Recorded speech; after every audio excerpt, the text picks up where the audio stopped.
les amis, je vais aujourd'hui vous parler de conscience. Alors je vais pas vous parler de conscience comme on en a parlé, comme j'en ai souvent parlé d'habitude. Je vais essayer de vous faire une autre approche. Alors c'est pas un truc, je vais pas vous parler globalement de la conscience. Je vais plutôt vous parler des actions conscientes. Je vais vous parler des actions conscientes parce que c'est un outil qui est merveilleux, vraiment, vraiment un bel outil. J'ai l'impression que je vous dis tout le temps de tout ce que je vous parle, c'est des outils merveilleux. Il y a tellement d'outils merveilleux en même temps, il y a tellement de choses merveilleuses.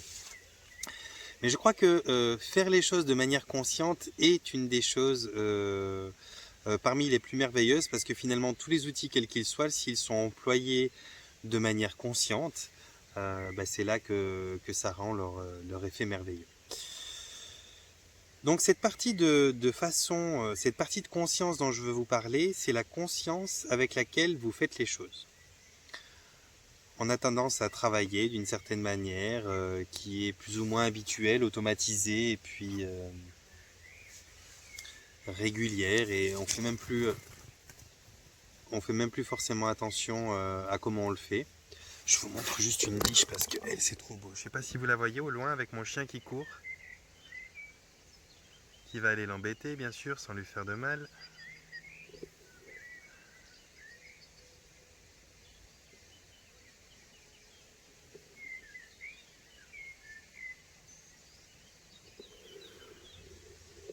Bref, voilà. C'est pas le thème de la vidéo, les biches, mais elle était là, elle passait devant moi. Donc, ce que je vous disais, c'est que qu'est-ce que je vous disais?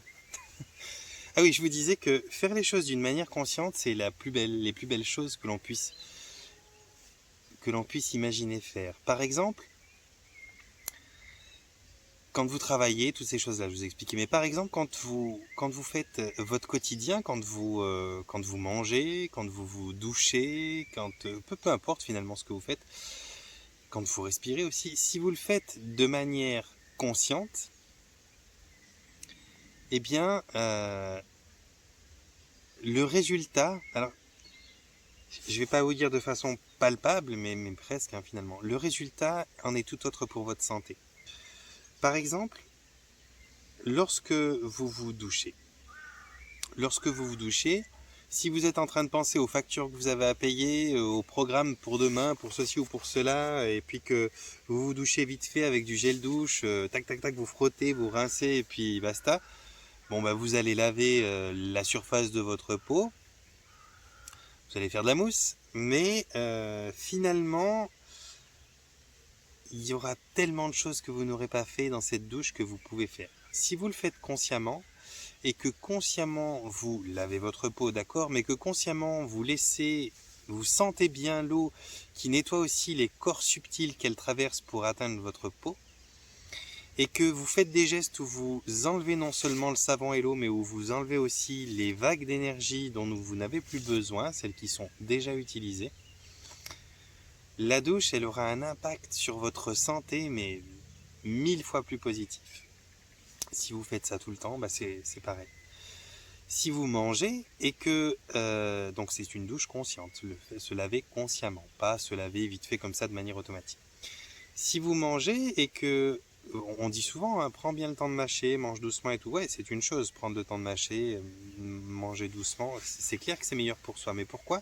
Si on pousse un peu plus loin, c'est parce qu'on le fait de manière consciente. Si on mange de manière consciente, qu'on prend bien le temps de mâcher, que l'on est conscient que cette nourriture que l'on mange, elle est censée apporter quelque chose à notre corps, plutôt que de manger pour le goût tout en discutant d'un truc sans faire gaffe à ce qu'on fait vraiment.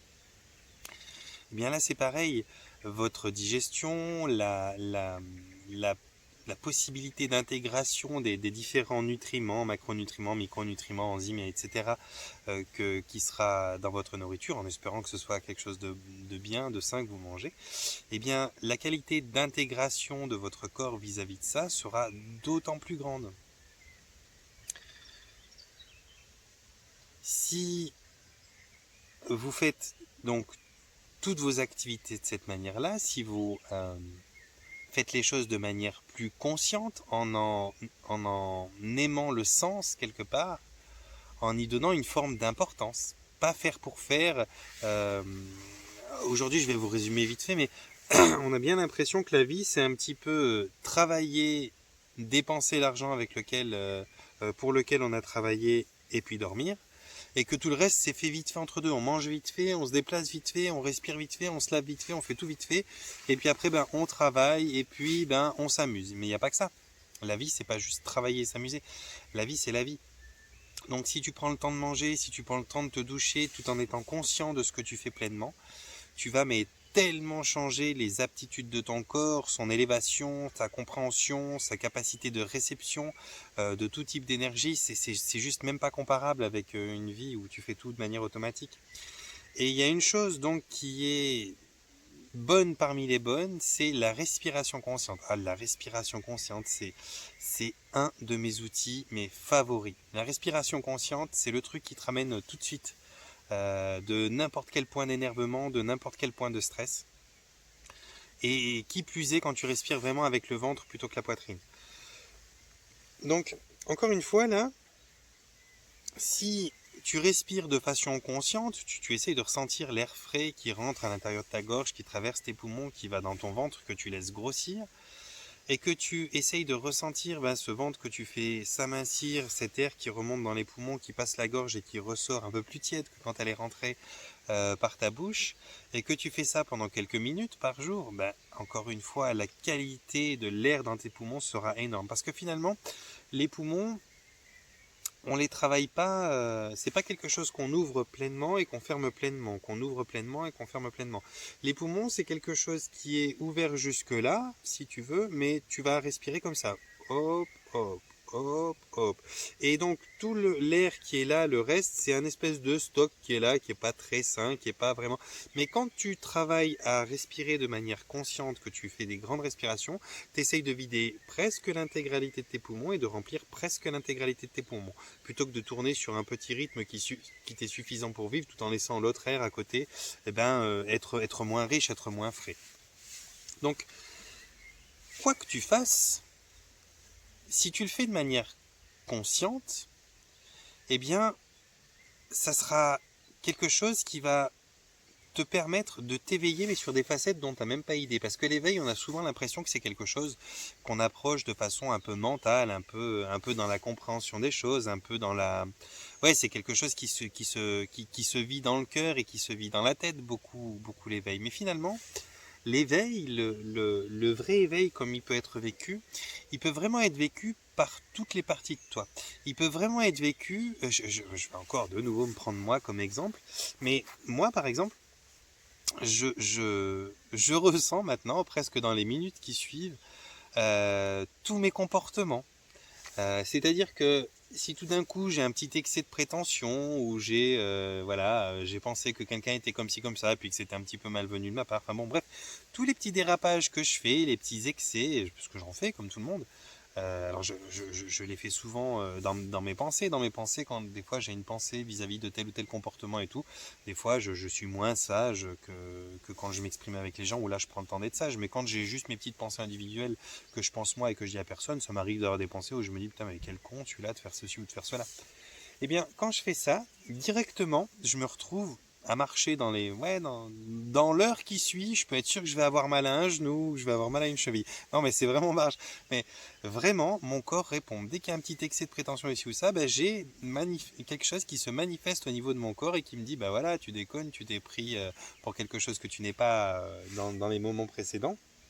Et inversement, quand je fais des choses qui sont de bonnes choses, de belles choses, quand je suis quelqu'un qui tend la main, que je suis avenant, c'est pareil, je sens une légèreté, une amélioration dans des parties de mon corps.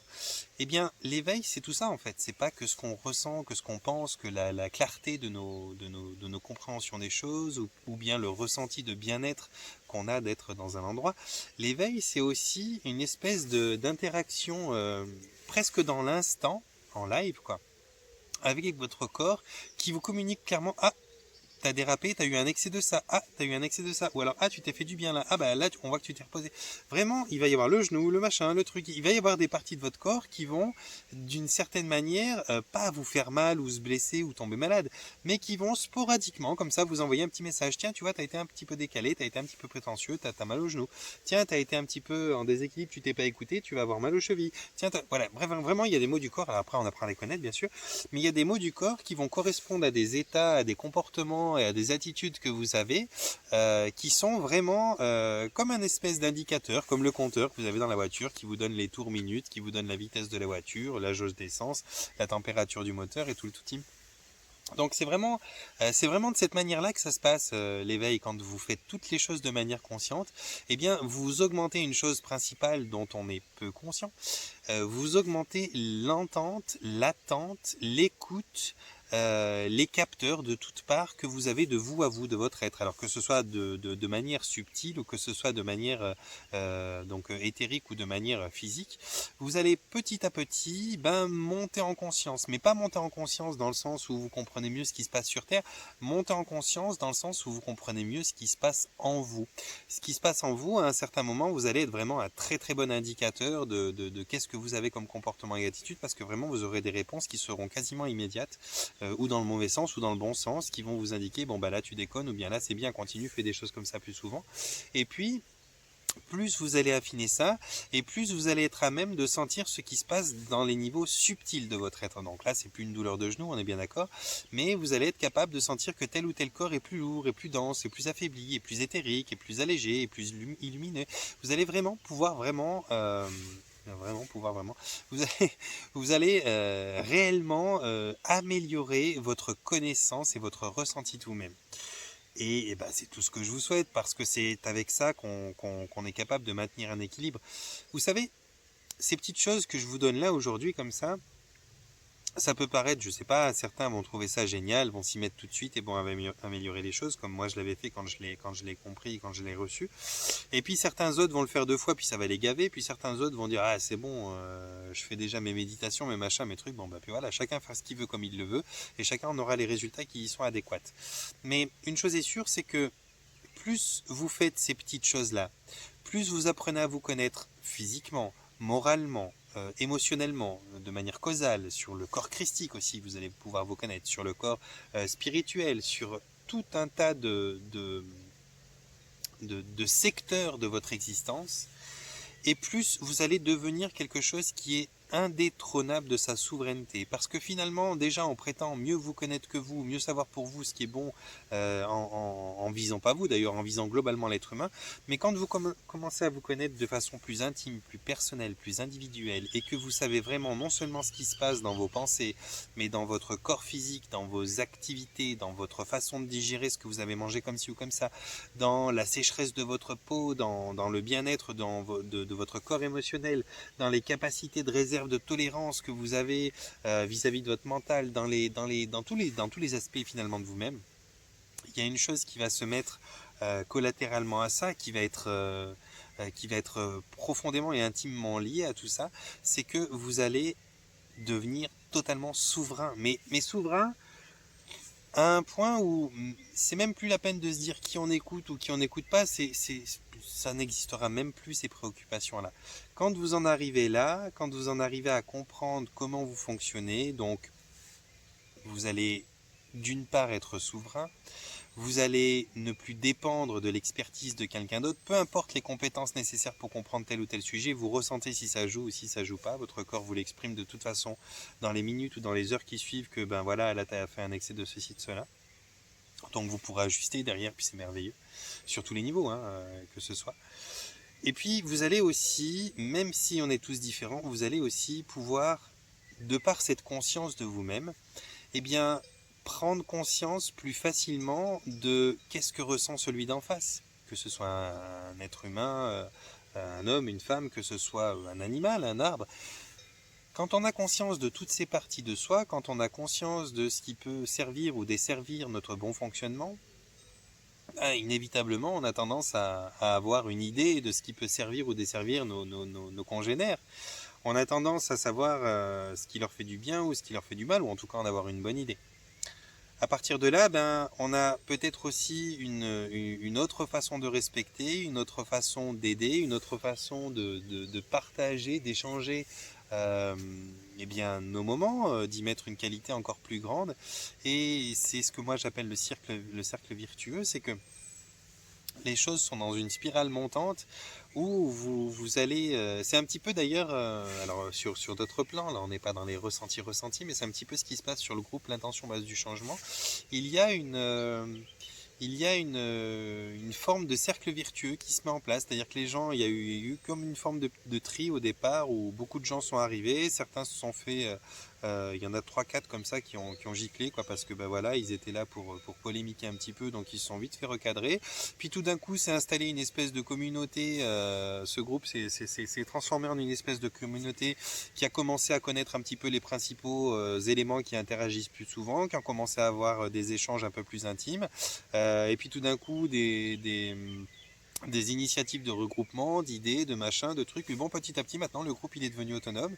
Et puis, bah, même si je gère tout ça de loin, un peu subtilement, et que je cadre un petit peu si besoin, mais d'une manière générale, je peux vous dire, j'y vais les yeux fermés. Le groupe, il est vraiment, il se drive bien.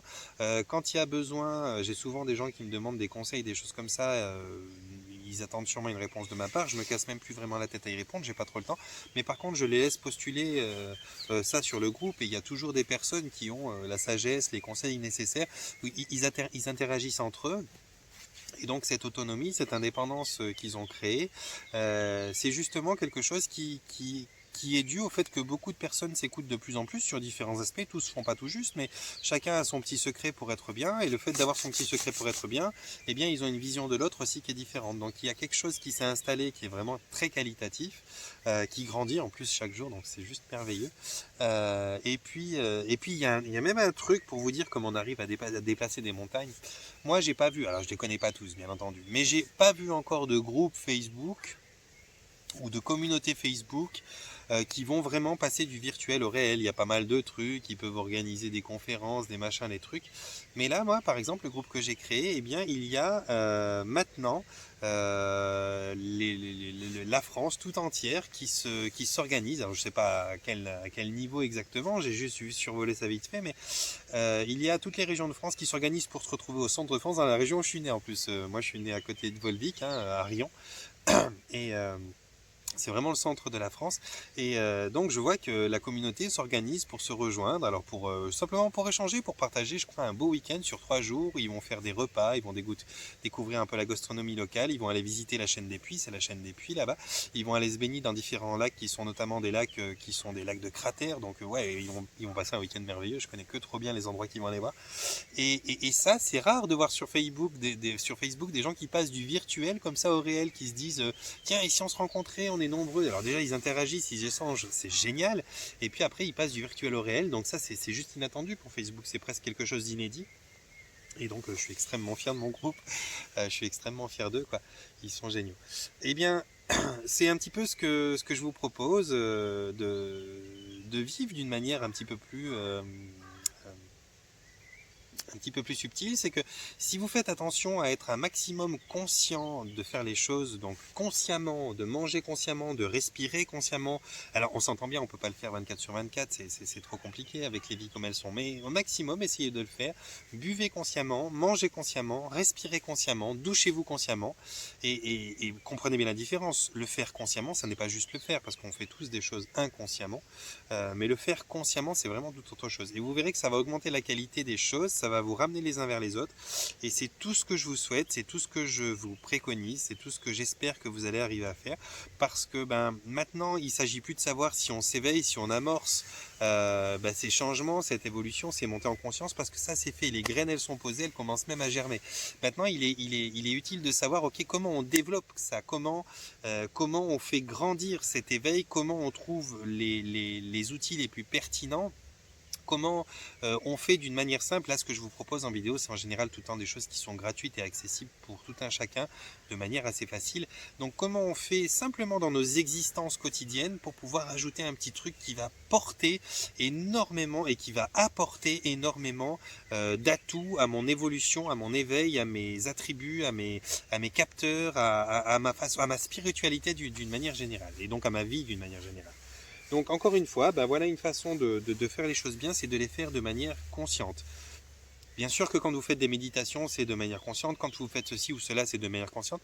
Là, je vous parle de faire votre quotidien, votre 24/24 de manière consciente. Respirer consciemment, boire consciemment, manger consciemment, se doucher consciemment, tout ce que vous pouvez faire de manière consciente. Endormez-vous consciemment, réveillez-vous consciemment, et voilà, soyez le plus souvent dans cet esprit conscient, et donc le plus souvent dans le moment présent. Encore une fois, ce secret-là, qui n'est un secret pour personne, j'ai envie de dire, à part ceux qui ont aucun intérêt d'avancer quelque part.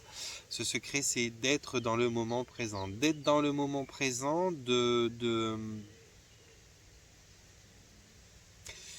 Allez, je vous dis une dernière chose et puis je finis la vidéo. Parce que je trouve que c'est merveilleux. Aujourd'hui, il y a un synonyme de cadeau, et c'est présent. Quand on fait un présent à quelqu'un, on lui fait un cadeau. Eh bien, c'est vraiment la plus belle chose que vous puissiez vous faire comme cadeau, d'être dans le présent. D'être dans le présent, c'est le meilleur présent que vous puissiez vous faire. Et ça se fait en faisant les choses de manière consciente. Voilà les amis, je m'arrête comme ça pour aujourd'hui.